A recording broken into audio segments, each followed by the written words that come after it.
So, meron akong nabasang question regarding floating status. So, ano nga ba ang sinasabi ng labor code tungkol sa off detail or sa floating status? So, saan ba karaniwang nangyayari itong floating status? Mas madalas nating nakikita itong ganitong scenario sa mga security guards. Okay? Naka-floating status kapag si security agency at yung kanilang kliyente ay nag-expire na yung service agreement. So kapag natapos na yung kontrata, yung mga security guards na naka-deploy sa kanilang kliyente ay ipo-pull out na nila kasi natapos na yung service agreement. So yun, naka-floating status ngayon si guard habang hindi pa siya na i-deploy sa panibagong kliyente ng security agency. Or nangyayari din yung during sa validity ng kanilang service agreement, nakalagay sa kontrata sa pagitan ni security agency at ni kliyente na po pwede silang mag-request ng replacement ng mga guards na nakadeploy sa kanilang premises. Okay? So, kapag ni-relieve ni security agency yung isang guard mula sa kliyente, mula sa premises ni kliyente, naka-floating status ngayon yun habang hindi pa siya naihahanapan ng panibagong assignment. So, kapag naka-floating status ba si guard, dapat ba siyang bigyan ng financial assistance or dapat ba siyang mabigyan ng separation pay? Or dapat ba siyang tumanggap ng sahod habang nasa floating status? Okay. Sahod, hindi. Financial assistance, wala. Kasi ang applicable principle dito ay no work, no pay. Okay? So wala ring financial assistance. Paano naman ang separation pay? Well, may condition yon ha. Kapag ang floating status ni guard ay lumampas ng 6 months and hindi siya nahanapan ng panibagong deployment o job posting o assignment na security agency, dapat na siyang makatanggap ng separation pay. Magkano? 1/2 month pay for every year of service. Okay. Tandaan niyo yung kondisyon ha. Lumampas na ang 6 months. Hindi pa rin siya na ihahanapan ng panibagong job assignment, babayaran na siya ng security agency ng separation pay. Ano ang basis nito? Article 292 ng Labor Code. Anong mangyayari kung lumampas na yung 6 na buwan? Okay. At hindi ka pa rin na ihahanapan ng job assignment or bagong deployment. Pero hindi ka rin binigyan ng separation pay na 1/2 month for every year of service. Well, constructive illegal dismissal na po ang tawag dyan. Paano kung lumampas ang 6 months? Hindi ka naihanapan ng job assignment o panibagong posting. Hindi ka rin binigyan ng separation pay na 1/2 month pay for every year of service.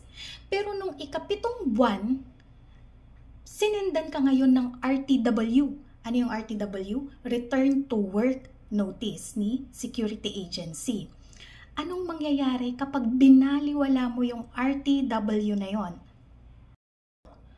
Pwede ka na bang i-terminate ni Security Agency dahil sa willful disobedience or insubordination kasi hindi ka sumunod sa mga RTW notices na sinend nila sa'yo? Binaliwala mo.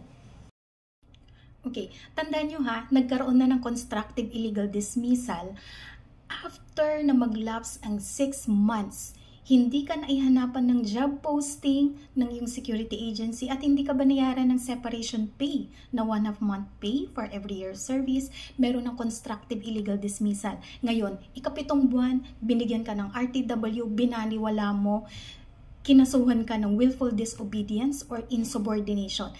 Merong inisyu na department order ang DOLE regarding sa kung ano ang dapat na laman ng isang valid na RTW or Return to Work Notice ng isang security agency para sa kanyang security guard.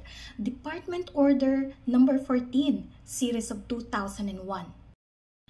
Yung RTW na yon na manggagaling sa iyong security agency, dapat nakalagay doon yung particular principal or client kung saan ka madedeploy. Nakalagay doon yung uri ng trabaho, yung job, work, or service na kailangan mong i-perform. Nakalagay din doon yung compensation. Hours of work, days of work, overtime premium, night shift differential. Ngayon kung ang ibinigay sa yung RTW, nakalagay doon na pinapapunta ka sa kanilang main office o sa opisina ng iyong security agency. Hanapin mo si ganito para mabigyan ka ng panibagong assignment or job posting. Valid ba yon? Wala, hindi niya nasunod yung specific details na nakalagay sa Department Order 14 Series of 2001. So ano nga ba yung reason bakit kailangan nakalagay yung specific details kung saan ka ide-deploy ng iyong security agency, kung kaninong kliyente, magkano yung sahod, ano yung hours of work, ano yung shift, ano yung overtime rate, yung night shift differential, bakit kailangan ganon? Para hindi magamit ni security agency itong RTW na to as cover up o para mapagtakpan yung kanilang constructive illegal dismissal kung sakaling maglalaps na yung 6 months and hindi ka pa nila maihahanapan ng job posting. Then, bibigyan ka lang nila ng RTW na kunwari lang pero wala ka naman talagang assignment o wala naman silang kliyenteng paglalagyan sa'yo. Sisendan ka lang ng RTW kunwari para makaiwas sila sa pagbabayad sa'yo ng separation pay kapag naglaps na yung 6 months na hindi ka pa nila nahahanapan ng panibagong assignment. So, ang paglalagay ng isang security guard sa floating status or temporary off detail ay may procedure. Kailangan mong mag-submit ng written notice sa security guard concerned and sa DOLE. 30 days bago mo i-implement yung separation. Ngayon bumalik tayo dun sa guard na binigyan ng RTW, nakatatlong RTW na si security agency, pero hindi pa rin ito pinansin ni guard. Therefore, nabigyan siya ngayon ng insubordination notice or willful disobedience kasi nga hindi nga nasunod yung RTW na binigay sa kanya ng security agency. Tinanggal siya ngayon. Ano ang mangyayari? And magkano yung separation pay na makukuha ng security guard? Dito nagkakaiba ha. Kapag floating status ka, after 6 months, wala kang job assignment o panibagong posting, magno-notify si security agency at least 30 days sa DOLE and sa'yo para ikaw ay bayaran ng separation pay na 1/2 month pay for every year of service.